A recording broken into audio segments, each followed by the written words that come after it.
আসবে কবে আমি ভালো বন্ধু আমার আসবে কবে ও সখী তার লাগিয়া দিবানিসি তার লাগিয়া দিবানিসি ঝরে আমার চোখের জল কাজা কালো বন্ধু আমার আসবে কবে কাজা কালো বন্ধু আমার আসবে কবে যৌবন জ্বালা বিষম জ্বালা সহন না যায় ভুলতে গিয়ে মন সপেছি সামরাঙা পায় যৌবন জ্বালা বিষম জ্বালা সহন না যায় ভুলতে গিয়ে মন সপেছি সামরাঙা পায়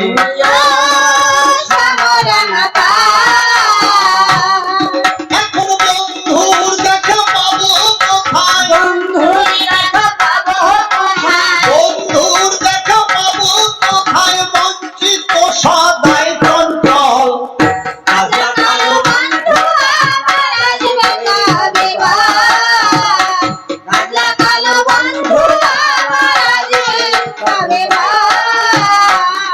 বিরহ পরানো আমার মানে না বারো তোমা বিনা সুখ চাহে না চাহে যে মরণ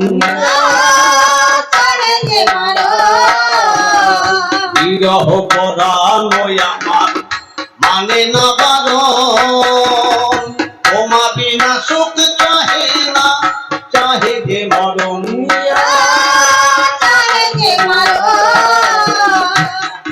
এখন ঘটলো বিষম জ্বালাতন ঘটলো বিষম জ্বালাতন এ দেহ না হয় শীতল কাজা কালো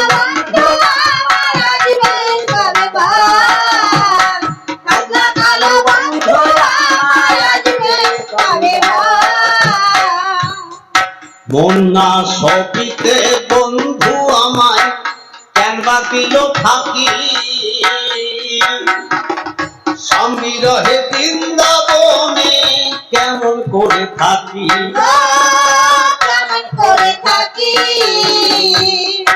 বন্যা সপিতে বন্ধু আমায় কেন বা দিল থাকি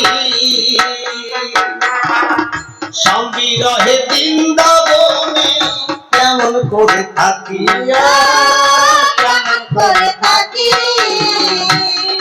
সবাই কৃষ্ণ কৃষ্ণ বলে ডাকি কৃষ্ণ কৃষ্ণ বলে ডাকি ভালোবাসার এই কি ফল কাজা কালো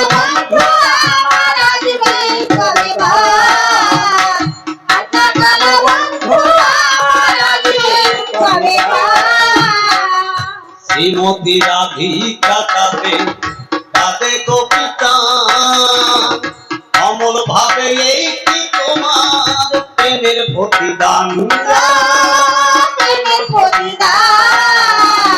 শ্রীমতী রাধিকা কাঁদে কাঁদে কবিতা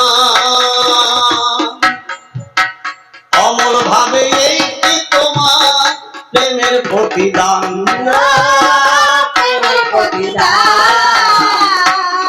তুমি ফিরে এসো ব্রজের পরাণ ফিরে এসো ব্রজের পরাণ ফুটে উঠুক শত বল কাজা কালো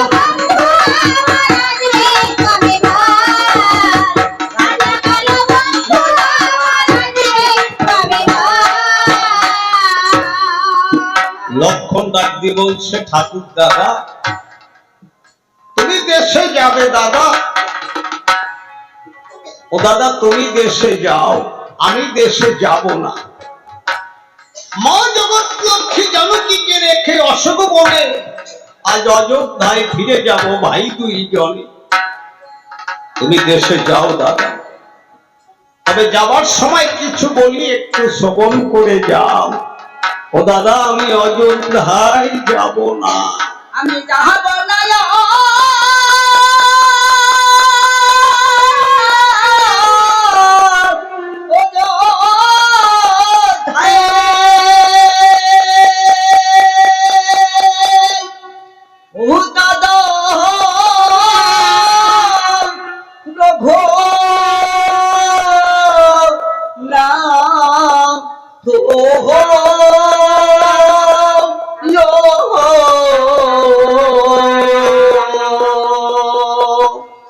দুঃখিনী মা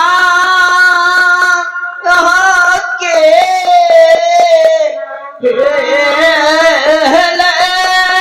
আমি যাব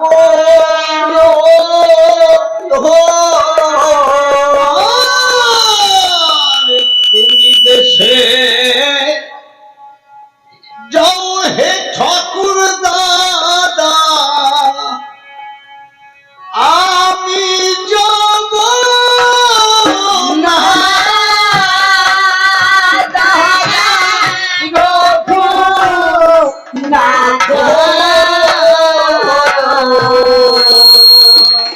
অশোক বনে কান্দে দাদা আমার দুঃখিনী মা।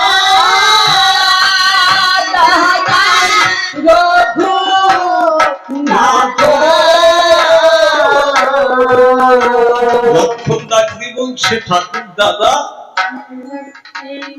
তুমি তো দেশে যাবে দাদা, আমি একটা লক্ষণ থাকবো এই অরণ্যে। এই অরণ্যের হিংস্র পশু আমাকে একটা পেয়ে আমার দেহের উপর অত্যাচার করতে, অত্যাচারিত দেহ থেকে যদি প্রাণ পাখি উড়ে যায় তাকে অপমৃত্যু বলা হয়। এই অপমৃত্যু পরমাত্মা পিণ্ড না পাওয়া পর্যন্ত গোলক বৈকুণ্ঠে স্থান হয় না দাদা। ঠাকুর দাদা তুমি তো দেশে যাবে দাদা, আমার কথা শ্রবণ করো। দেশে যাবার কালে দাদা সরোজ দিয়া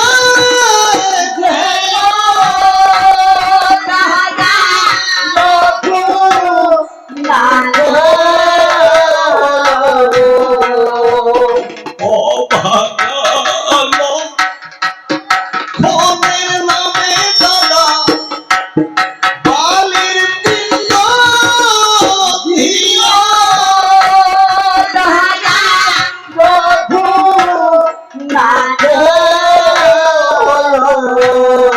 ঠাকুর দাদা তুমি তো দেশে যাবে দাদা। ও দাদা তুমি দেশে গেলে আমার মা জিজ্ঞাসা করবে রাম তুমি তো এসেছো রাম, আমার লক্ষণ কোথায়? তুমি কি বলবে? দাদা গো আমার কথা শ্রবণ করো। দেশে গিয়ে দাদা তুমি বলবে মায়ের আগে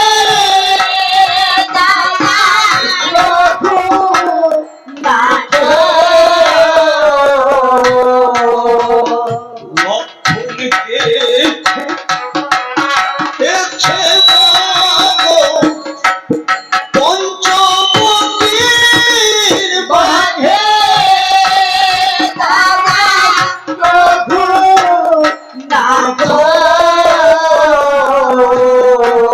গো তুমি দেশে গিয়ে মা কৌশল্যাকে উচ্চ স্বরে মা মা বলে ডাকবে দাদা। ও দাদা আমার মা সুমিত্রাকে কে মা বলে ডাকবে? দাদা গো দেশে গিয়ে দাদা তুমি আমার কথা নিয়া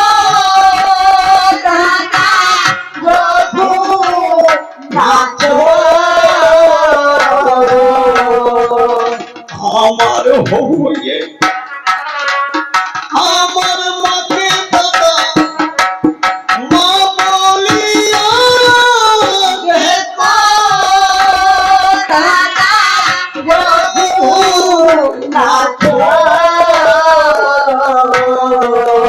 গৌরামচন্দ্র দৌড়ে গিয়ে লক্ষণকে জড়িয়ে ধরেছে। একদিন বলছে লক্ষণ,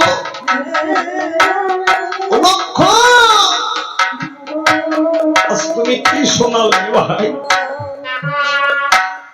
তুমি জানো লক্ষণ, আমি যখন অযোধ্যা ছেড়ে যাত্রা করেছি এই বনবাসের পথে, আমার বিমাতা সুমিত্রা সিংহারে দাঁড়িয়ে দাঁড়িয়ে বলছে না, তুমি বনবাসে যাত্রা করেছো বাবা, ওরা এই বনবাসে যাবার সময় আমি যদি তোমায় কিছু দেই তুমি নেবে না? আমি দুহাত প্রসারিয়ে বলেছিলাম ওমা আমায় কি দেবে দাও। বিমাতা সুমিত্রা ডাক দিয়ে বলছে রাম, তোমাকে তো দেবার মতো কিছু নেই বাবা, এই অযোধ্যাবাসী সকলের অজান্তে আমার শাড়ির অঞ্চলের নিচে লুকিয়ে লক্ষণকে নিয়ে এসেছে, এই লক্ষণকে তোমায় দিলাম। তুমি 14 বছর বনবাস শেষ করে এসে অযোধ্যা নগরে আবার আমার লক্ষণকে আমার কাছে ফিরিয়ে দিও না। লক্ষণ, আমি দেশে গিয়ে যখন সেই মায়ের সম্মুখে দাঁড়াবো, আমার মা যদি বলে না তুমি তো এসেছ, আমার লক্ষণ কোথায়? আমি কি বলবো ভাই? লক্ষণে তুমি কি শোনালে? বিভীষণ এসে ডাক দিয়ে বলছে মিতা, অমিতা তুমি এমনি ভাবে ক্রন্দন করেছ, সীতা উদ্ধার করবে না, রাবণ নিধন করবে না। বলছে বিভীষণ,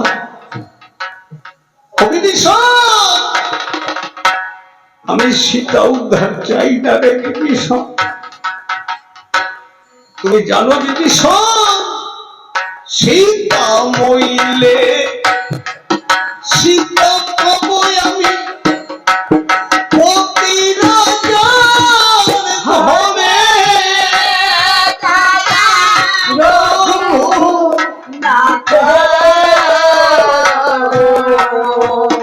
মনের ভাইল আমি ভাই বলিব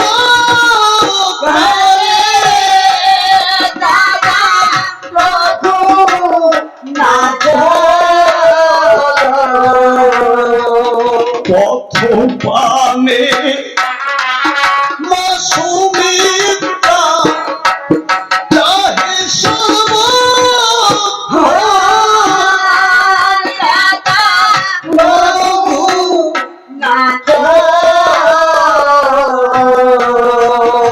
ওই বুঝি আসে আমার শ্রীরাম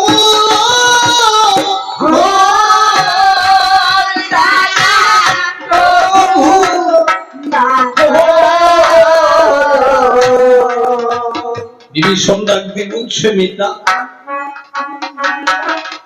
তুমি এমনি ভাবে ভাই ভাই বলে ক্রন্দন করেছ মিতা, আগে এইভাবে দশানন নিধন হবে না।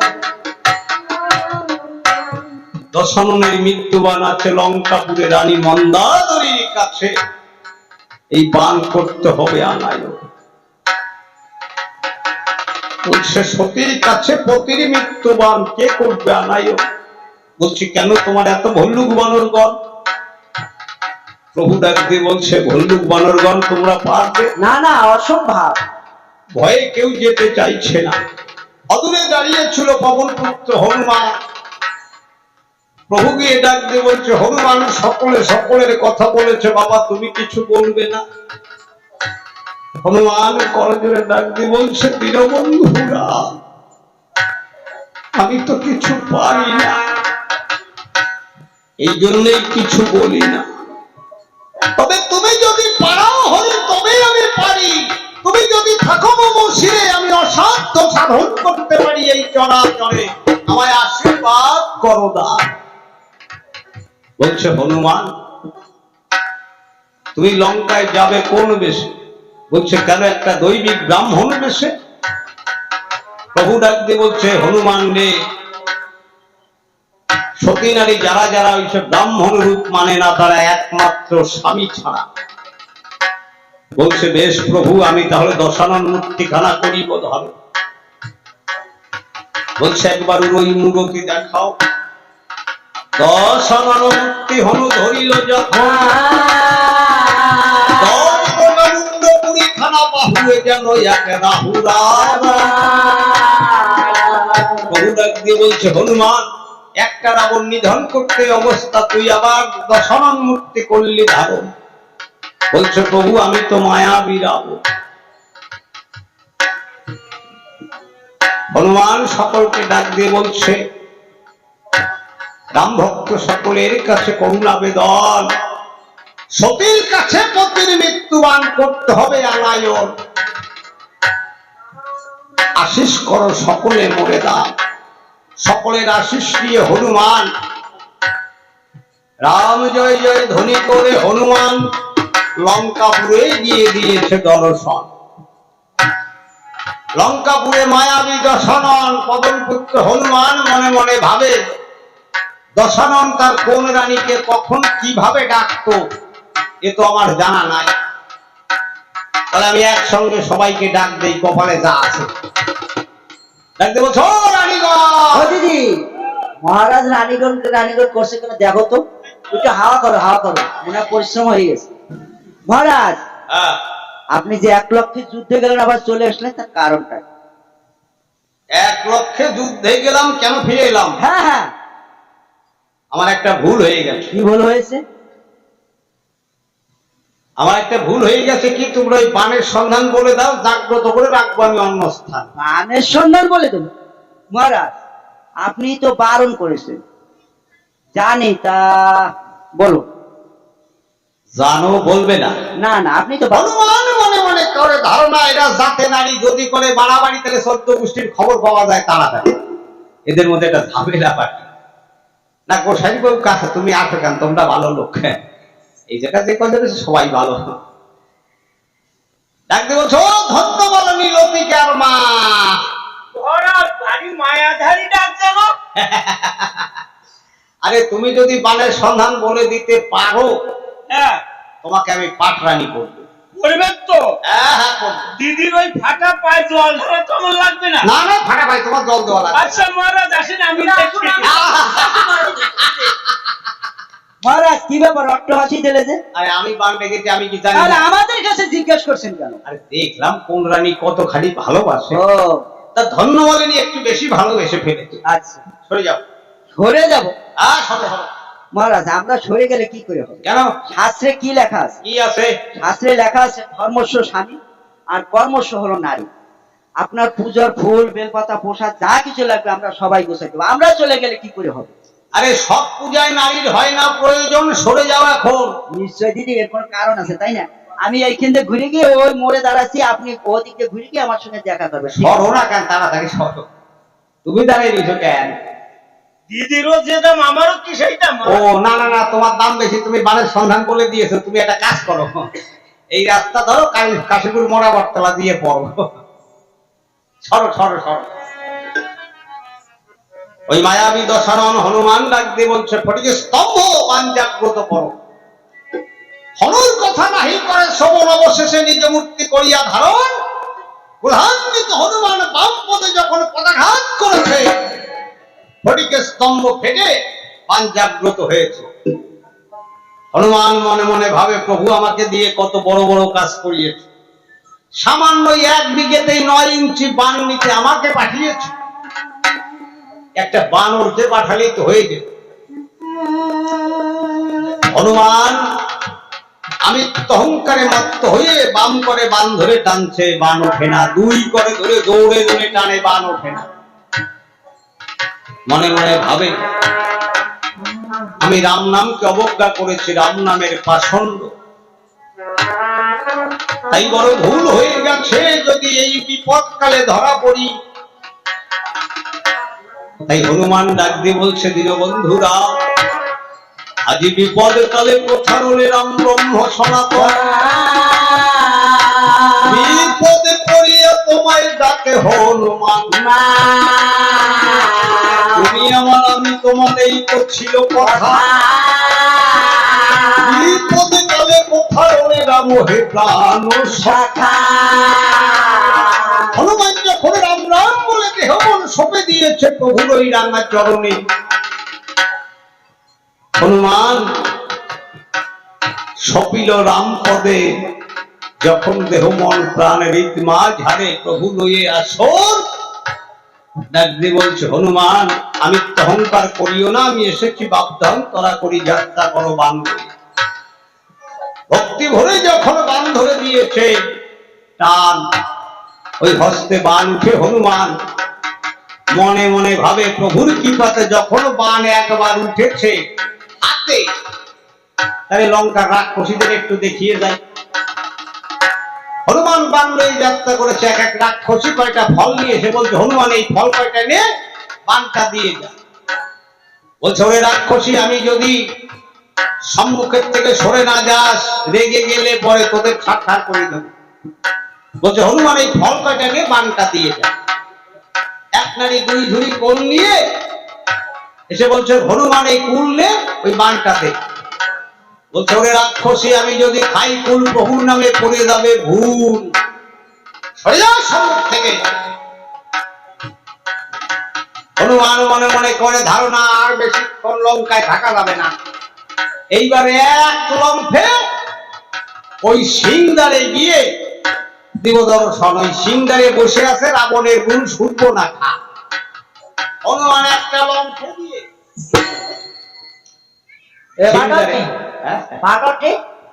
ফলটা নিয়ে বানটা দিবি। তুমি কথা কও না ক্ষমক বাজাও? আমি কথা কই, আমি এবার ক্ষমক বাজাবো কেন? কিরকম কথা কও? তোমার নাকে কি হয়েছে? নাকে কি হয়েছিল শুনবি? কি? ছোটবেলা একটা ফোড়া হয়েছিল। আমি জানি তোমার নাকে কি হয়েছে। তুই আবার কি জানিস? তুমি রাবণের গুণ শূর্পণখা, জীবনে জুটলো না সখা। তুমি তো রাক্ষসী উপর দিয়ে বেড়াও উড়ি উড়ি। একদিন হাত করবার তরে উড়ে উড়ে গিয়েছিলে পঞ্চবটী বনে, ওইখানে গিয়ে দেখলে শ্রীরাম লক্ষণ ভাই দুইজনে। দেখে মনে মনে সাধ হয়, এই দুজনে একটাকে যদি স্বামী রূপে পাই, এ জীবনে আমার আর কিছুর দরকার নাই। তুমি কি করলে? রাক্ষসী রূপ ছেড়ে দিয়ে অপ্সরা সুন্দরী রূপ ধারণ করে সর্বাগ্রে প্রভু রামচন্দ্রের সম্মুখে দাঁড়ালে। তা প্রভুকে তোমাকে দেখে চিনে ফেলেছে, তুমি কে? প্রভু মনে মনে করে ধারণা, এই সর্বপ্রথম বনে যান বলে এই আকাশ টুকাতে আমি আর করবো না, ওটা লক্ষণে দিয়েই করাই। তুমি যখন প্রভুর কাছে প্রেম নিবেদন করতে গিয়েছিলে, প্রভু ডাকতে বলছে, শুনো হে সুন্দরী, আমার গৃহে আছে সীতা নারী, খালি নাই এই স্থান, ওই যে দেখো ভাই লক্ষণ, ওই সিট ধরো তাড়াতাড়ি। তুমি মনে মনে করলে ধারণা, এই একটা ছুটে গেছে, ওটারে ছাড়ছি না। তুমি ধীরে ধীরে গিয়ে যখন লক্ষণের সম্মুখে দাঁড়ালে, লক্ষণ মনে মনে করে ধারণা, ওরে রাক্ষসী, তোরে আর লঙ্কায় ফিরে যেতে দেব না। লক্ষণ তখন অসিতের ধার দেয়। তুমি যখন লক্ষণের কাছে প্রেম নিবেদন করতে গিয়েছিলে, লক্ষণ অসি ঊর্ধ্ববাহু করে ডাক দিয়ে বলছে, ওরে রাক্ষসী, ফিরে আবার যাবি, দরকার নাই, তোরে এক করে শেষ করে দেবো। যখন অসি ঊর্ধ্ববাহু করে তোমায় বিখণ্ডিত করতে যায়, তুমি বুঝতে পেরে মাথা ধরে দিয়েছ টান, ওই সময় চলে গেছে তোমার না কাকা। লক্ষণের চিনিস? দেখছো? আরে হ্যাঁ, লক্ষণে চিনি। লক্ষণ তোর কি হয়? লক্ষণ আমার খুড়া। খুড়ো মানে কি? খুড়া মানে কাকা। ও ও তাহলে আমি তোর কি হই জানি? ওরে বাবা রে, তুমি আবার আমার কি হও? আমি তোর কাকি বাবু। এবার হচ্ছে ওরে আমার কাকিমা। মাততে হ্যাঁ, তুই একদিন নক করে নিয়া হ্যাঁ। রাত 12টার মানে আমার ধরবো কি চাই আপনি? দেখ শুয়ে অবস্থা। তখন আবার কত ভালোবাসতো রে। ওরে ভালোবাসা রে। তখনের কাছে যদি তুমি মনের কথা কথি করতাম রে, আহা, তাহলে আমার পড়াটা জুড়ে যেত। দেখ রাক্ষসী কি আশা। চলে যা সম্মুখ থেকে রাক্ষসী। আমি দাঁড়া দেখাচ্ছি তোরে মজা। হনুমান কি করেছে? রাক্ষসীর মাথা মাঝি লেঙ্গুরে জড়িয়ে জয় শ্রীরাম বলে ছেড়ে দিয়ে প্রভুর সম্মুখে দিয়ে বাংলায় বলছে, প্রভু এই নাও রাবণের মৃত্যুবান। মৃত্যুবান ধনুকে জুড়ে বান দিয়েছে ছেড়ে কিছু দূরে গিয়ে পড়েছে। হনুমান লক্ষ্য দিয়ে এসে বলছে, প্রভু এইটাই রাবণের মৃত্যুবান। বলছে এইটাই যদি রাবণের মৃত্যুবান হয়, আমি ধনুকে জুড়ে বান দিয়েছি ছেড়ে, তাহলে রাবণ নিধন হলো না কেন? বিভীষণ সে বলছে, মিতা বান তো এসেছে কিন্তু বানের শক্তি তো আসেনি, তাই এটা বড় অসময়। এই বানের শক্তিকে আনতে হবে হেতায়। এটা মলমাস, পূজা অর্চনার মাস নয়, অকাল। তাই আমার কথা প্রভু করো শ্রবণ, তোমায় করতে হবে অকাল বোধন। কুলকুণ্ডলিনী মহাশক্তি আদ্যা শক্তির পূজা করতে হবে এই সময়। বলছে এই ব্রাহ্মণ পাবো কোথায়? চতুর্পাশে দেখে কুলগুরু বৈশিষ্ট্য ডাক দিয়া কয়, রাম এই ত্রিজগতের মধ্যে শ্রেষ্ঠ ব্রাহ্মণ আছে একজন, সে হচ্ছে ওই দশানন। বলছে রাবণ নিধনের কারণেই করবো অকাল বোধনা, এই পূজার পূজারই হবে দশানন। একদিন বলছে, রাম সঠিক ব্রাহ্মণ যারা যারা পিছনের ভাবনা ভাবে না তারা। লক্ষণকে পাঠিয়েছে পুজোর নিয়মাবলী নিয়ে এসে। লক্ষণ বলছে, দাদা এই নাও পুজোর নিয়মাবলী। দেখে একেবারে নিচে লেখা আছে এই পূজা করতে হলে 108টা নীল পদ্মের হয় প্রয়োজন। তাই লক্ষণ যখন দিয়েছে বলছে 108টা নীল পদ্ম পাবো কোথায়? দেবী দহে। হনুমান প্রভু পদে প্রণাম করি ওই দেবী দহে গিয়ে গুনে গুনে 108টা নীল পদ্ম নিয়ে যাত্রা করেছে। প্রভু রামচন্দ্র পড়িয়া ঘরে বিপদে ডাক দিয়ে বলছে, ওরে শানি পাশানির মেয়ে,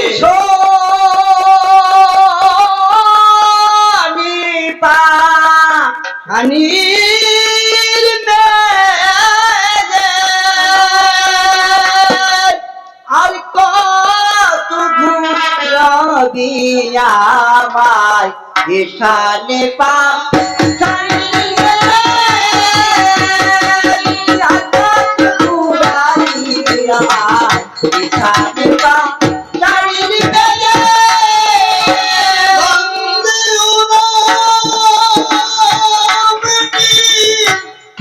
কমল দলে কইল সেবা, আসন ডালে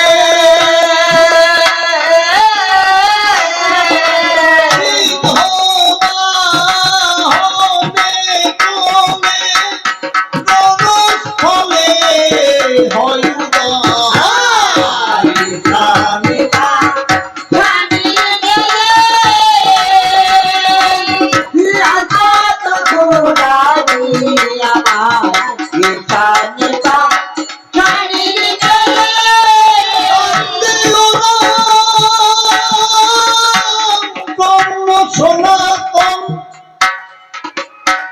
গণস্থলে দেবী হয়া গোহা গণস্থলে গিয়ে রাবণের পাশে দাঁড়ায়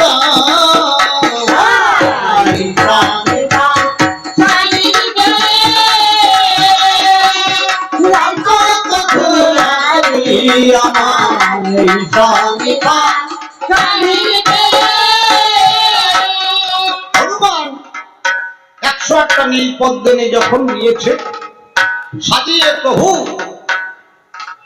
মা ভবানীর চরণে পুষ্পাঞ্জলি করবে দান ভাবিল মনে মন। গুরু বৃহস্পতি চণ্ডী পাঠ করেছিল তাই। শ্রদ্ধেয় ভক্তবৃন্দ, নিশীতে চণ্ডী পাঠ নিষিদ্ধ শাস্ত্রীয় বিধান, কিন্তু প্রভু রামচন্দ্র কালবোধন পূজা করেছিল ওই স্থানে বৃহস্পতি চণ্ডী পাঠ করলো, মাত্র 2 লাইন চণ্ডী পাঠ করবো। করুরে প্রাণ খুলে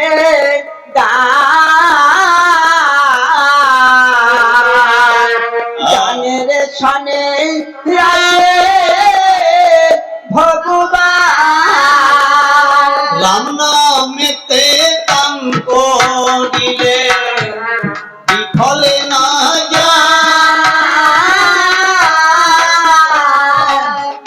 হাল ধরিয়া পার করিবে আমার রাম দয়া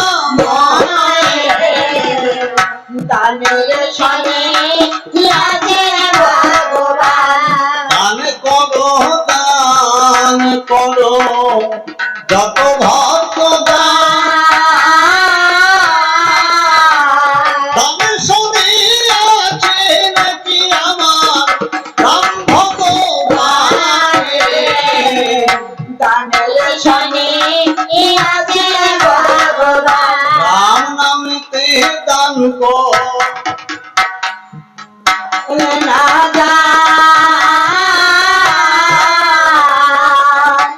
দানের সনে আছে আমার রাম দয়া দানের সনে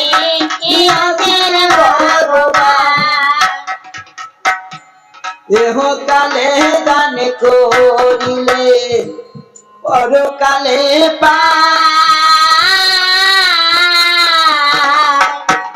দানের সনে আছে আমার রাম দয়া দানের সনে আছে ভগবান। या देवी सर्वभूतेषु मातृरूपेण समस्तस्यै नमस्तस्यै नमो नमः। या नमः शक्तिकारिकै दुर्गादायिनी जागो।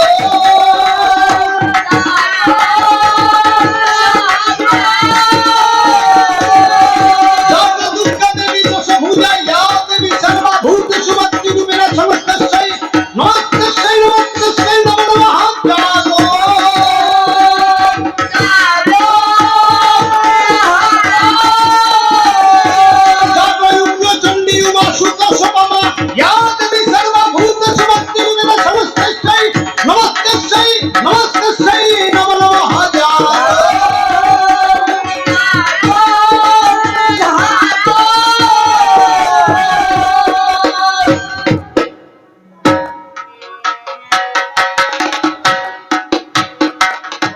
প্রভু ডাক দিয়ে উঠে বলেছে, হনুমান তুমি আমার পূজার ব্যাঘাত ঘটিয়েছ।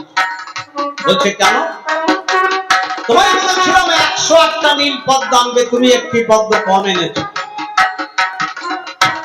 হনুমান বলছে, প্রভু তোমার কৃপায় আকাশের তারা নিচের বালিকণা গুনে আমি আলাদা করে দিতে পারি, আমার ভুল হয় না। বলছে তাহলে একটি পদ্ম গেল কোথায়? বলছে শোনো হে বনমালী, আমার মনে হয় একটা পদ্ম হরণ করেছে ওই কালী।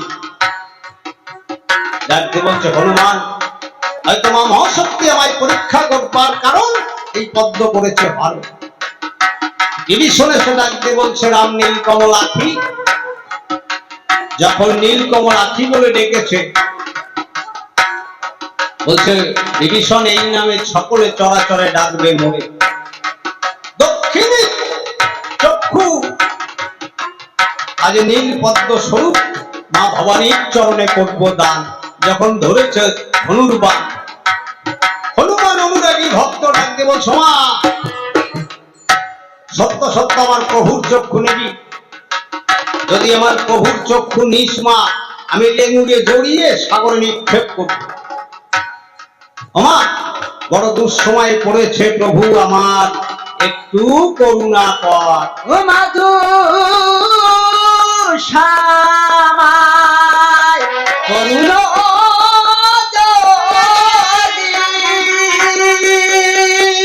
না কর বিস্তার তবে মা কিসের বড়া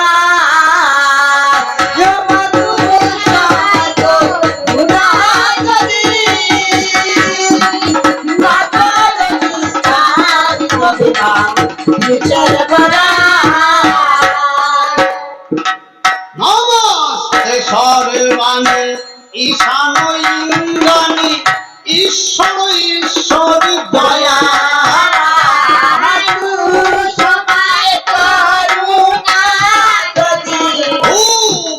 চণ্ডী উমা আশুত সোহদামা অপরাজিতা উর্বশী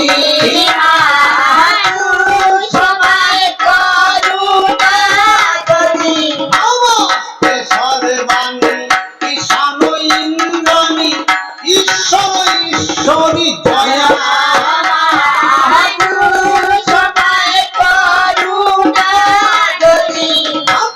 মাতঙ্গিনী বগলে ফলান কমলে ভবানী এলো কৃষি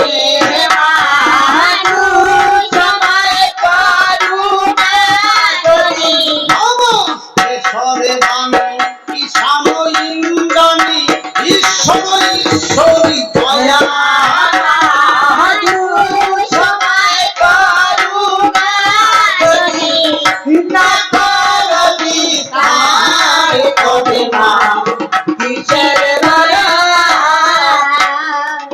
এমন সময় মা ভবানী এসে ডাক দিয়ে বলছে, রাম আমি এসেছি, রাম তোমায় চক্ষু দান করতে হবে না। মা ভবানী এসে দেখে মহাশক্তি, মা ভবানী এসে দেখে সর্বনাশ। ভোলানাথ এসেছিল ভক্ত রক্ষার করে, একই করে পাগলা ভোলা নামে ভোলা ভুলে গিয়ে কি কর্ম করেছে, আজ ভক্তকে বিপদে ফেলেছে। তাই দশানন তার রথের পরে উঠে দশাননকে কোলে করে বসে আছে মা মহাশক্তি। দেখি কোন শক্তি দশাননকে করে নিধন। দুইজনে শুনে কথোপকথন, বিভ্রান্ত দেবগণ। পাগলা ভোলা ডাক দিয়ে বলছে, পার্বতী কি কর্ম করলে? বলছে, ও ভোলা তুমি তো বর দান করেছিলে, তাহলে বর দিয়ে বর পুত্র নিধন করলে কি কারণে এসেছো নিধন করিতে? হাত দিলে বর লঙ্কারীরা বন হে বর দিয়ে বর পুত্র বধ চিকার হলো হে কেনে হার দিলে বর খাও পুত্র খাও, খাও হে ভাঙে পুরা হে কেনে হার দিলে বর উঁচু নিতে নব যৌবন আমার কাছে পুরা হে কেনে হার দিলে বর পাগলা ভোলা ডাক দিয়ে বলছে, কি বলছো পার্বতী? তোমাকে নিয়ে আমি সংসার করি, তোমার কথা কিছু জানি না? তুমি কেমন? তুমি তো সতী নারী, কেমন সতী? স্বামীর পক্ষে চরণ দিলে তুমি কি বা সতী হে? কেনে হার দিলে বর উলঙ্গিনী মাতঙ্গিনী তুমি দুর্গা দেবী হে। কেনে হার দিলে বর মা পার্বতী ডাক দিয়ে বলছে, ভোলা আমি উলঙ্গিনী মাতঙ্গিনী হয়েছিলাম, এই সৃষ্টি রক্ষার তরে অসুরকুল নিধন করবার কারণ দেবতারা সুরা দিয়েছিল করতে পার। ভক্ত মাতঙ্গিনী রূপে নৃত্য করেছিলাম, কোথায় আমার বসন ছিল এই কি আমার খেয়াল ছিল? কিন্তু তুমি ভোলা কি করলে, একটা বিয়ে বাড়ি লোক সংখ্যা কম থাকে না, সকলের সম্মুখে, আরো সম্মুখে তোমার শাশুড়ি, শাশুড়ির সম্মুখে তুমি ল্যাংটা জামাই হে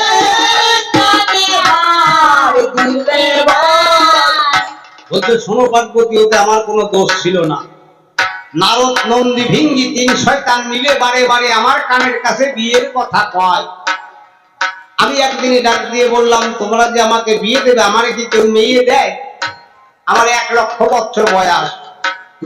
নারদ কয়, মামা কথাবার্তা পাকা, তুমি হ্যাঁ বলি হবে। বলছে, মেয়ে দক্ষ রাজার মেয়ে সতী। বলছে, নারদ বিয়ে করতে তো যাবো। নারদ বিয়ে করতে গেলে একটু আভরণের প্রয়োজন, একটু পাউডার মাখতে হয়। কয়, মামা অভাব নাই, একটা করে সাপ ধরো, তুমি আভরণ তৈরি করো। তবু ওই সাপ দিয়ে তৈরি করো। আর এই পাউডার, সোনো পাউডার, কয় অভাব নাই, ওই শ্মশানের পোড়া ভস্য সাদা ছাই সব ঘোড়ার গায়ে মাখাইয়েছে। দেখতে বলছে, বেশ, আমি তো দিগম্বর, পোশাক আশাক পরি না। কয়, মামা অসুবিধা হবে না, তোমার ওই বাঘের শাল খান ধরো, আর একটা সাপ দিয়ে ওই রেখে দিয়ে ভালো করে কষানি ব্রেক মারো, অর্থাৎ ওই যে বেল্টের কাজ করবে, বেল্ট। আমার সাজাইয়ে নিয়ে বিয়ে বাড়ি যাচ্ছে, আমি বিয়ে করতে যাচ্ছি। আমার বিয়ের আসর প্রায় শেষ। নারদ গিয়ে আমার শাশুড়ির ধারে ডাক দিয়ে কয়, বুড়ি জামাই বরণ করবা না? বলছে, নারদ আমাদের মধ্যে এইসব বরণ ভরণ করা হয় না। বলছে, আমাদের মধ্যে আছে। শোনো বুড়ি, তুমি যদি জামাই বরণ না করো, তাহলে আমার মামা চলে যাবে ঘরে, আর তোমার মেয়ে থাকবে দুয়ারে বলি, অর্থাৎ সারা বছর কপাল পোড়ানো ছাড়া আর কিচ্ছু হবে না। নারদ কয়, দরকার নাই। আমার শাশুড়ি বলে, আমার মেয়ের কপাল তো পোড়ানো যাবে না।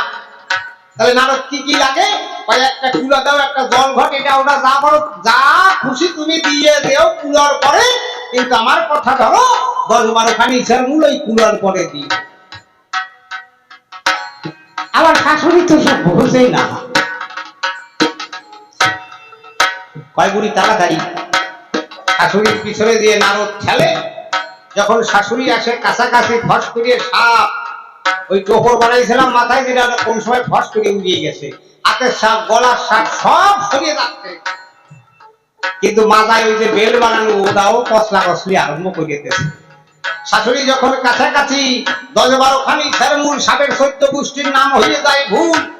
সাপ মনে মনে করে ধারণা, এইবার যাওয়া ছাড়া উপায় হবে না। তাই সাপ কি করেছে, ওই 10-12 খানি মূলে যখন ভুল হয়ে যায়, কোন সময় যেন সরসর করে সরিয়ে গেছে, আর বাঘের ছাল দর খুঁজিয়ে গেছে শাশুড়ির সম্মুখে।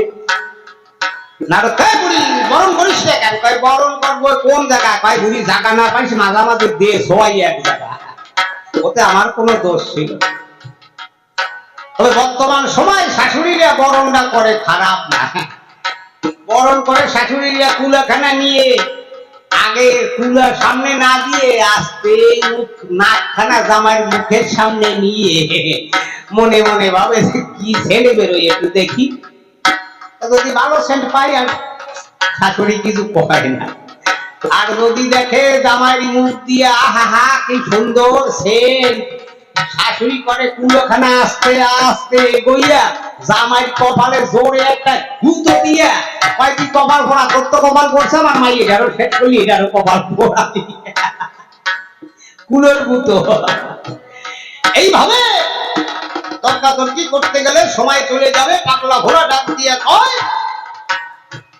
তব স্বামী, আমি তোমাকে আদেশ করি, তুমি তোরা করি আসো, দশরথের পক্ষ ছেড়ে দিয়ে মৌ নির্দেশ পালন করো। তাই মা ভবানী ডাক দিয়ে বলছে, ওরে দশরথ, তোকে আর রক্ষা করতে পারলাম না বাবা, আর পারলাম না। স্বামীর কথা লঙ্ঘন করলে সতী নারী বড় ভুল হবে, এই চরাচরে ধরাই কেউ স্বামীকে মানবে না। যাক শ্রদ্ধেয় ভক্তবৃন্দ, এই নিতাই বালা আমার জামাই, তিনিও ওই পরমাত্মার উদ্দেশ্যে রামায়ণগুলো কীর্তন আসরে 101 টাকা দান করলেন। প্রভু যেন মনের বাসনা পূর্ণ।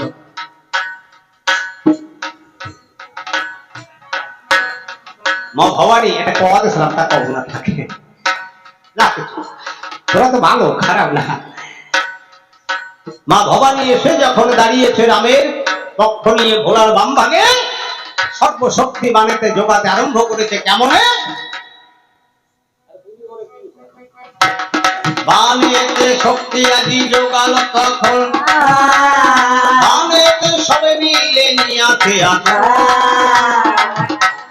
দেবগণে বসিল যখন, মুনি ঋষি বানেতে নিয়াছে আসন, বানেতে ব্রহ্মায়াদি বসিল যখন, বামেতে মহাশক্তি নিয়াছে আসন, বামেতে ভোলানাথ বসিল যখন, বামেতে মহাশক্তি নিয়াছে আসন, উগ্রচণ্ডী বানের মুখে বসিল যখন, মারো মারো মোহলাজি করিছে কথা, ধনুর বান ধরে যদি রাম ভগবান, ধনুর বান নিয়ে প্রভু ঝুলিল তখন, ধনুর বান দেখে যদি রাজা দশানন, চতুর্দলে দেখে আমার রাম নারায়ণ, চতুর্দলে দশানন দেখিতে পাইল, ধনুর বান করে করে প্রভু যে দাঁড়ালো, স্বর্গপথে রথ খানি করো হে পতি,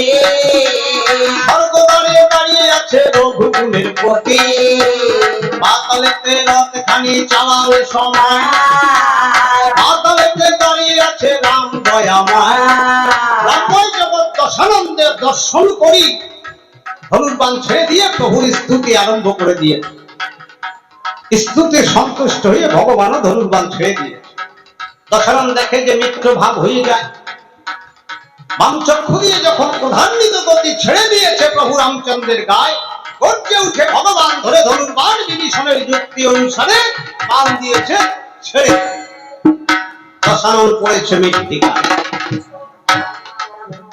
দশানন মৃত্তিকায় যখন পড়েছে, প্রভু রামচন্দ্র ডাক দিয়া কয়, লক্ষণ যাও দশাননের কাছ থেকে কিছু রাজনীতি কথা শিখে আস। দশানন ডাক দিয়ে বলছে, না লক্ষণ, তোমায় কোনো রাজনীতি কথা বলবো না, যিনি অযোধ্যার সিংহাসনে রাজা হয়ে বসবেন কেবলমাত্র তাকেই বলবো। প্রভু যখন সম্মুখে দাঁড়িয়েছে, এমন সময় বলছে, প্রভু আমার প্রথম রাজনীতি, রাস্তায় ভাজ্যাস্ত বিপদ লক্ষণ, তোমরা এলে বন মাঝে কেন আনলে মা সীতাকে, বয়স্ক বোন কেউ ঘরে রাখবে না, শুভ কাজ শীঘ্র অশুভ কাল হরণ, ভাইকে শত্রু ভাববে না, আর নারীর কাছে আপন গোপন মৃত্যু সংবাদ কখনো বলবে। এই কয়টা রাজনীতি শেখালো। প্রভু মম মনোবাসনা করপুরা, প্রভু শঙ্খচক্র গদাপদ্মধারী চতুর্ভুজ মূর্তি ধরে দক্ষিণ চরণ দিয়েছে দশাননের বক্ষমাল, বলছে, দশানন এই জনম তব মুক্ত, দেখো স্বর্গ হতে একখানি পুষ্পরথ এসেছে, তব পরমাত্মা দিয়ে যখন ওই পুষ্পরথে বসবে, পুষ্পরথ খানি গোলক বৈকুণ্ঠের দিকে চালিয়ে দিবে। যাও দশানন।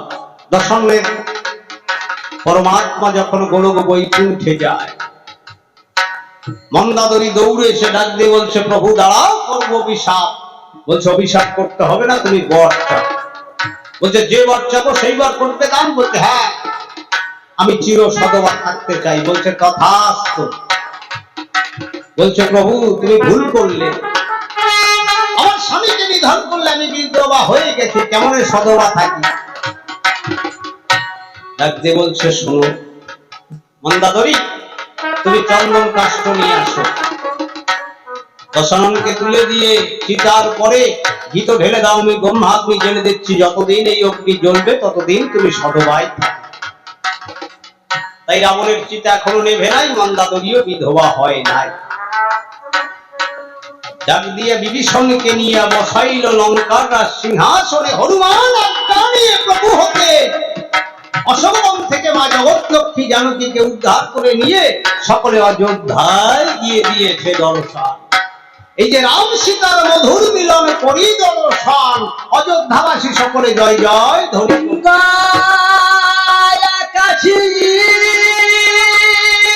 না বনধাম যে স্থানে হয় রাম নাম। যে স্থানেতে হয় রে মধুর রাম গুণগান। হ্যাঁ, যে স্থানে হয় রাম নাম।